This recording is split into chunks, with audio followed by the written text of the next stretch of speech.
It is a great honor and privilege for me to welcome His Excellency, Ambassador of the Republic of Zimbabwe to Pakistan, along with Counsellor and Deputy Head of Mission to the Sialkot Chamber of Commerce and Industry. We are delighted to host Your Excellency and your distinguished delegation and deeply appreciate your visit to Sialkot. Pakistan and Zimbabwe enjoy cordial and friendly relations dating back to the independence of Zimbabwe on 18th April 1980. Ever since, both countries have cooperated in various sectors and have maintained a relationship based on mutual respect, friendship, and shared aspiration for economic and social development. Here, I would like to highlight that the relationship between our two countries extend beyond diplomacy and trade. Many Pakistani professionals adopted Zimbabwe as their second home and contributed significantly to the nation building process during the formative years of the newly independent state. Pakistani doctors, teachers, and defense personnel served in Zimbabwe under various bilateral arrangements and played an important role in supporting the country's development. As per the data available, the total trade volume between the two countries in 2025 was just 21.206 million US dollars. Your Excellency, we believe that the long-standing goodwill between our two countries provides a strong foundation for expanding economic and commercial cooperation. While bilateral relations remain warm and friendly, there is considerable potential to further enhance trade and investment linkages between Pakistan and Zimbabwe. The Sialkot Chamber of Commerce and Industry strongly supports enhanced people-to-people contacts and direct business engagement between our respective business communities. In this regard, we encourage the exchange of trade delegations, participation in single country trade exhibitions, and regular business to business interactions to promote commercial partnerships and explore untapped opportunities in two markets. I wish to share that a self-financed trade delegation from the Sialkot Chamber of Commerce and Industry is also under consideration, and Sialkot Chamber is in discussion with Pakistan mission to Harare to execute in coming months. We would request kind facilitation from the Embassy of Zimbabwe by ensuring the timely issuance of visas and support in arranging meaningful business-to-business interactions. We would also like to emphasize the importance of institutional cooperation between through the signing of a memorandum of understanding between the Sialkot Chamber and prominent trade and business bodies of Zimbabwe. Your Excellency, on behalf of the members of the Sialkot Chamber of Commerce and Industry, I extend our sincere gratitude to you and your distinguished delegation for honoring us with your visit. We look forward to fruitful discussions and hope that today's engagement will contribute to further strengthening the long-standing friendship between the two countries. Thank you very much. Now, may I request His Excellency to brief us about the business opportunities in Zimbabwe. Thank you, Mr. President, and thank you once again for welcoming us to your headquarters or City of Commerce and Industry of Sialkot, the Sialkot Chamber of Commerce and Industry. Yes, I come from Zimbabwe, and Zimbabwe is not a very old country. Pakistan is much older than Zimbabwe. Pakistan was born in 1947. Zimbabwe was born in 1980. So, that's the difference in terms of the age. One is a senior brother, the other one is a junior brother. However, be that as it may, Mr. President, we have summarized the history of Zimbabwe from 1980 to date, how we have cooperated as Zimbabwe and Pakistan, and that those relations are the same relations that have propelled us to today. However, the relations between Zimbabwe and Pakistan have primarily been on a political level. And the economic relations have been there, yes, but not to the extent that one would expect them to be, given the fact that Pakistan supported Zimbabwe's liberation struggle way back. You know, Pakistan really has been with Africa ever since, and that's quite commendable and very honorable in terms of the annals of history of the liberation of Africa. Now, our aim is to get our relations on a higher scale, that is on the economic, commercial, and tourism or cultural side. And the culture usually is done through tourism in the main. Zimbabwe is a country located in Southern Africa. That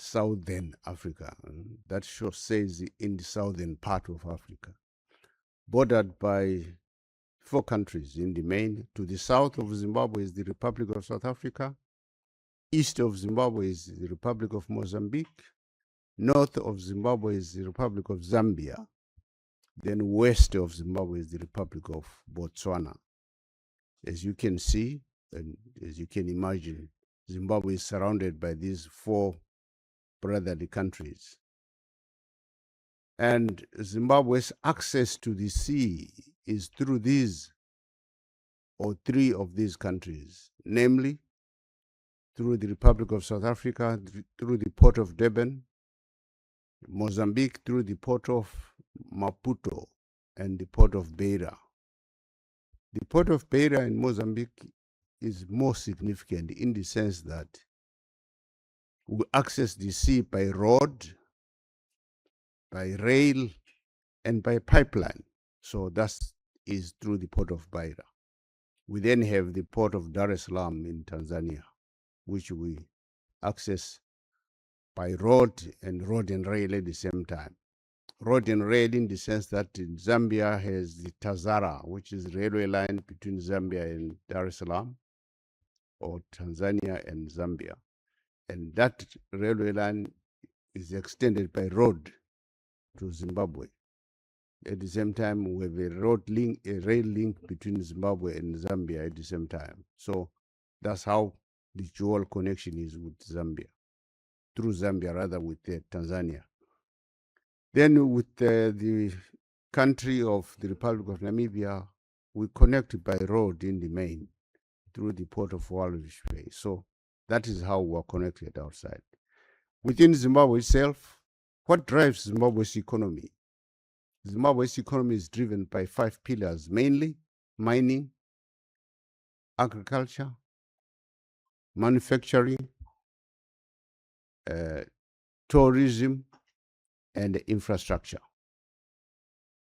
And these 5 we have 4 windows, let me call them that way, windows into these pillars.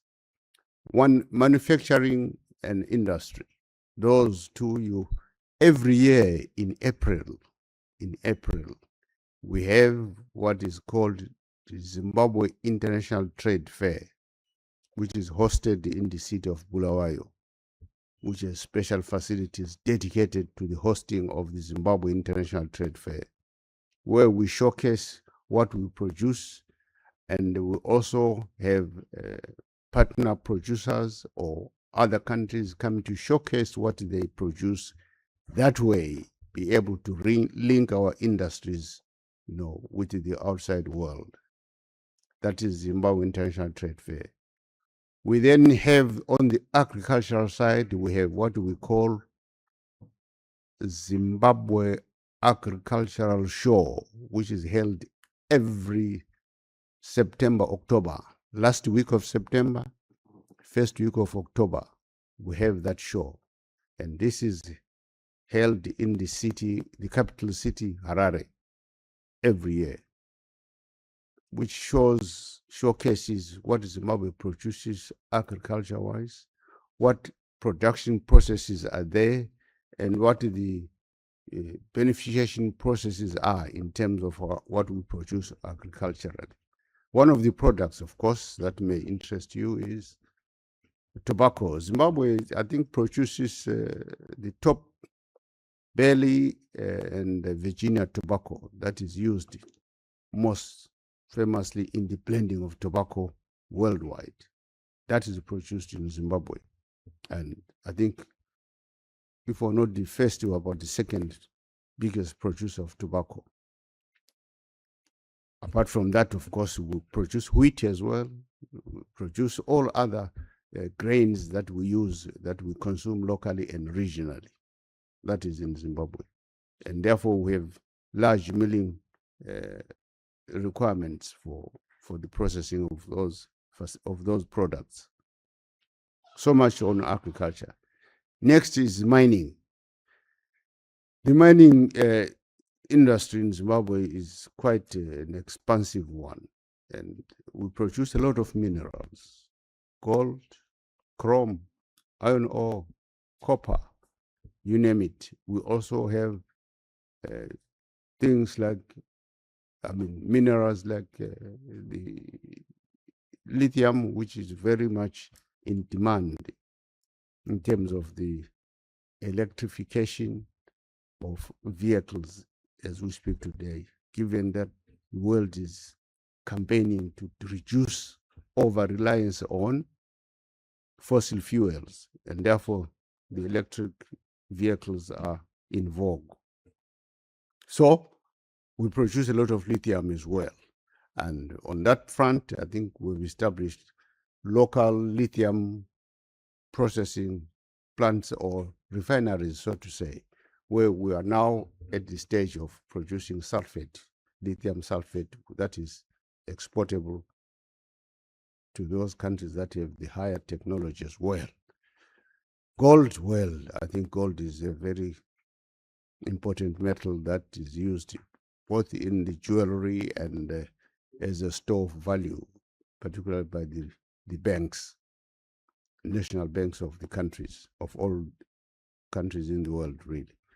Iron ore, we know that iron ore is critical for development of any country. We produce that as well in huge quantities. We also have chrome, very important metal. We have other minerals like diamonds as well, which are very precious. I think we know that. Of course, they are now synthetic diamonds, but at least those are natural diamonds that are mined on the ground. We also have coal, by the way, coal. And our coal is, I think, is the best or the cleanest coal that you can ever get. Low on sulfur and other impurities, and very much in demand when it comes to smelting of iron ore. So you have that. We produce that. And as well as, when it comes to power generation. Now, with the challenges that are there in the Middle East in terms of the supply or movement of oil, I think a lot of countries have reverted to what they had previously said they were going to shut down, their coal-fired power stations. That's what we produce also, the coal. So much on mining. However, mining also has its own window, which is called Mine Entra. That is also held in the months of June, July, or thereabouts. Or it can be held as and when it is decided. But it's an annual event that showcases the mining opportunities in Zimbabwe, the engineering requirements, and the transport engineering requirements as well. Therefore, the acronym Mine Entra basically means Mining, Engineering, and Transport Exhibition. That's Mine Entra. The fourth window relates to tourism. Zimbabwe hosts a number of world-class, is it world-class? No, tourism heritages as registered with the United Nations, UNESCO World Heritage Sites. The most famous, of course, I think that one you have heard about, is the Victoria Falls. The Victoria Falls is in Zimbabwe, which we share with the Republic of Zambia in the sense that it sits on the border between the two countries. Hence, Zimbabwe has Victoria City as well as Victoria Falls, whereas Zambia has Livingstone, which is also related to the falls. So that is one facility that is world-class and attracts a lot of visitors. And we have an international airport there, which is designed to handle the largest of all the aircraft, that carry passengers. So that is Victoria Falls. And that falls under the great window called Zimbabwe's World Tourism Expo, Sanganai, Hlanganani. Those are the local language names. Sanganai meaning meat. Hlanganani, meat. That's basically what the meaning of those two words is. So that's the mine enter. And the fifth window or pillar relates to infrastructure development. Given that Zimbabwe's economy is the fastest growing economy within the region, obviously we need to upgrade our infrastructure to meet the growth of the economy. And that upgrading is nationwide. It covers expansion of our border posts or border facilities, airports, as well as the roads and bridges, rail as well. And the roads and bridges are the ones that are critical in terms of moving the economy. You know, they are the arteries of the economy, really, through which all the economic activities, you know, move within the country of Zimbabwe and connect within the region. We also host the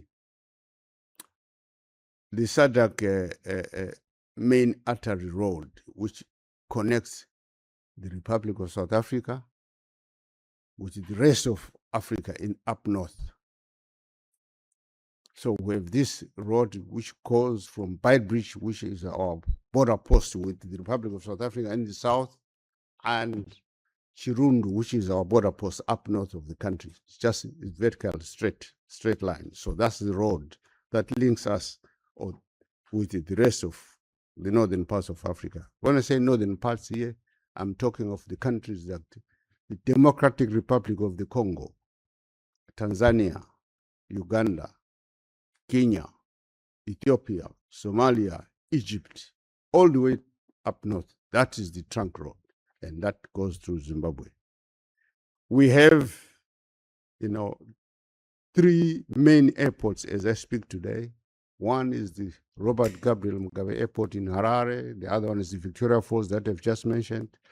And we also have the Bulawayo Airport called Joshua Mugabe Nkomo Airport.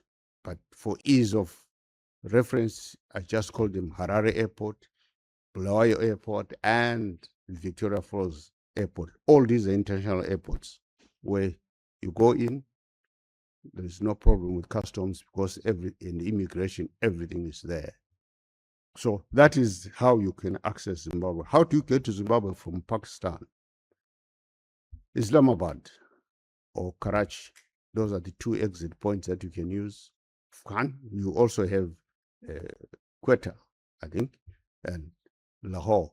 You can fly anywhere from Pakistan to Doha or Dubai, or you can go to Addis Ababa, those three ports. From there, straight into Harare or Zimbabwe. Harare is in Zimbabwe, the capital. So that's how easy it is to get to Zimbabwe from Pakistan. So it's Pakistan, UAE, Qatar, and Ethiopia, then straight to Zimbabwe. So that is how it is to get to Zimbabwe. Now, what is it that government has put up in place for the business community? Zimbabwe has regulated its economic sphere this way, in that you have the companies that are already operating in Zimbabwe that wish to expand their capacity. You can partner those, which is private to private partnerships in terms of companies. At the same time, you can have public and private partnerships as well, primarily in the areas of agriculture. That's where those partnerships are more prevalent, in the sense that given the current challenges in terms of weather patterns, that is climate change, rains are becoming more and more unpredictable, and also call them disruptive and intermittent. So in order to deal with that challenge, we have focused on the development of irrigation in Zimbabwe so that we can store the water in the big dams and then use that water to irrigate as a climate mitigation measure so that we can still produce even if we have these intermittent rains that we get from time to time. Sometimes you have a lot of rain, sometimes you don't have rain. But if you have dams that can hold the water, we are ready to go. So those are the areas where the private-public partnerships come in handy when it comes to that. So that's one area that is quite open for investment from any party that is interested in agriculture, both in terms of crop production and call it animal husbandry. Animal husbandry, I'm talking of beef production, cattle, and anything else, goat production, sheep production, that can be covered under that area, and in addition to the cropping side. Therefore, that's one area that is quite attractive. Road infrastructure upgrade, that's all the roads. How do you recover your costs if you were to go into that area? It means you then set up your toll gates, and whoever uses the road pays the toll gate, the toll fees, and therefore you recover the cost that way. And those are the partnerships that fall under the build, operate, and transfer partnership, where you can build the road, operate the road, and then eventually, when you have recovered your costs, you want to move somewhere else, you relocate accordingly. Zimbabwe's economy is financed through a multi-currency system, which is use the US dollar. It's acceptable. I can go to a shop and just buy in US dollars. I can go to the shop, buy in British pounds. So these international currencies are quite acceptable. I can go to the shop and use the local currency, which is the ZiG. The ZiG is the Zimbabwe's currency. 1 to 23, 25, 26 to the US dollar. That's the exchange rate. So it's quite stable and very much available in the country. And this currency is gold-backed currency. All the precious is gold-backed and foreign currency-backed. Zimbabwe also hosts, the international, not international, yes, the Inter-Africa Trade Fair Company, which is the continental trade company. It's headquartered in Zimbabwe, Harare now. And as I speak, I think there's a lot of development in that area. There's also a lot of development with regards to the regional office for the Afrexim Bank, Africa Export and Import Bank. Afrexim Bank is going to be regionally headquartered in Zimbabwe. The main headquarters, of course, is in Cairo, Egypt, but the regional one is going to be in Zimbabwe. That tells you what confidence is there in Zimbabwe's economy. As I said earlier on, Zimbabwe's economy is the fastest growing economy regionally. It's the fastest growing economy regionally. In terms of the population, I think the literacy rate for Zimbabwe, the literacy rate is 98% literacy rate in Zimbabwe. Yes. It's very encouraging. Very, quality and informed population. Easy to train in terms of skills. It's easy to train and easy to communicate with in terms of day-to-day management. And they understand English as well? Yes, that's the main, the lingua franca, isn't it? The language of commerce basically is in English. And that's the state of the Zimbabwean population. Of course, Africa's youth population is about 60%, I think, is the youth. And that applies across the board, generally in all the countries. So that is on Zimbabwe. And the issue with regards to the infrastructure development, as I've highlighted, roads, bridges, and rail infrastructure that requires, uplifting so that it can meet today's demands. And fine, what's the population of Zimbabwe? 16.5, 16.6, 16.7, 16.9. Basically, round it off, just say 17 million. That's the population of Zimbabwe. It's a small population, but quite versatile. And what that population requires is it's only capital. 17 million or 170 million? 17. 17 million. Yes, two figures, 17 million. That's the population of Zimbabwe. And as I say, that probably that's how we have achieved the highest education rate, yes. Because when we came into being in 1980, government had policy of free education first to make sure that it brought the people up to a certain level of education.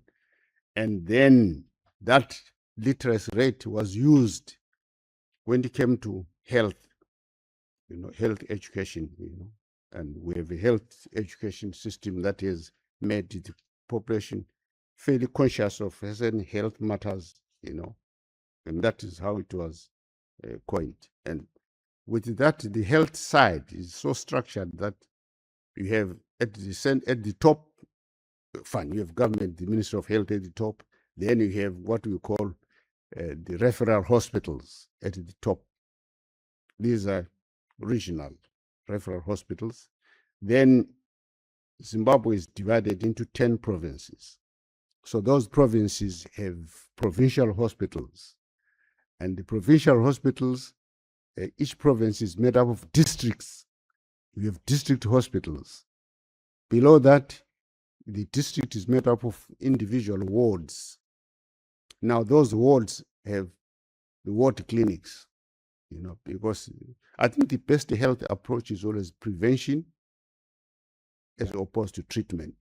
And this is why we have a lot of clinics at that level, so that we can attend to health challenges quite early. And to attend to those challenges, you need a population that understands communication from the health point of view. That's how the education and the health are linked. In that, get guys to understand communication, understand health as at school, and then practically you go on the ground, then it's a lot better. So that's the state of the Zimbabwean population in terms of literacy, in terms of understanding, again, the health challenges and the health issues that have to be dealt with from time to time.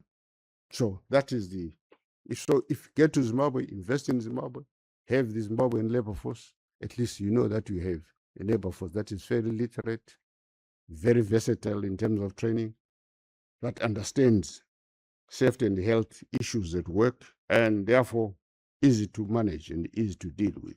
So basically, that's what I can say about Zimbabwe. I'm sure that I've given a broad overview what you can expect in Zimbabwe. Electricity may be power, critical in terms of industrial development and everything else. We rely on hydropower, which is green energy, of course, from our main dam, which is Kariba Dam, which dam we share with the Republic of Zambia. Our border runs through the dam. How long is that dam? Its length is about what? 200 and something kilometers, I think, long, if I'm not mistaken. It's quite a huge, massive man-made lake. I think it's the biggest man-made lake in the world as of today. I don't know whether there's another one that's going to be constructed that's going to be greater than that one. So that's the source of our main hydroelectricity. We also have a coal-powered in Wange, because we produce a lot of clean coal with less impurities. We have that thermal and the God-given solar. We're again good in that area. That's another area of investment. Private power sources.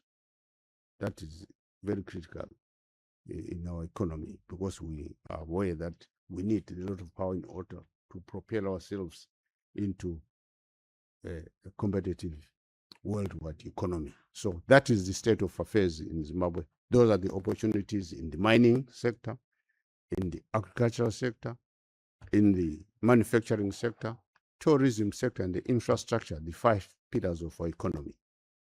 That's what I can say for now, Mr. President. Thank you very much. I'm highly impressed, Your Excellency, with the level of education you have in Zimbabwe. It's remarkable, and I must appreciate your government. And even we consider it quite educated country, Pakistan, but we are not up to this level. Yeah, We have a very big population. we have a very big population. And may I have the figures about the per capita income there, or economically, how sovereign you are, or the people of Zimbabwe? Do you have any idea? GDP? Well, I don't know. I'm not very current on that, unless we to check on our system to find out what our GDP is per capita. Yes, just check, please. Okay. Okay. Your president is the name of, as I remember, it was Mohammad. What was his name? The president of Zimbabwe. The president of Zimbabwe, our call it founding president. It means the president that we had at the independence. At independence, Zimbabwe was a member of the Commonwealth. Mm-hmm. Therefore, we ran our government on the Westminster style. Mm-hmm. The executive authority was held by the Prime Minister, Right. Prime Minister Mugabe, up to, I think, 1987. Thereafter, we changed our constitution so that the executive authority was vested in the president, and he therefore became the president The also. same person. Yes, Mugabe. Mugabe, yes. Up until 2017, when he left office. And as of today, our president is His Excellency, Dr. Emmerson Dambudzo Mnangagwa. That's the current president now. He also starts with the M, like the previous president. Mm-hmm. Previous president was Mugabe. Current president is Mnangagwa. So they're all previous M's. president was quite popular, and in the media he used to be, because I remember his name, and he was quite visible most of the time. He was, and I think he was also very, very, very, very, very, I don't know how to put it, adapted issues that were topical then. Yes, so we briefly left the Commonwealth because of certain disagreements with them. So we moved out of the Commonwealth.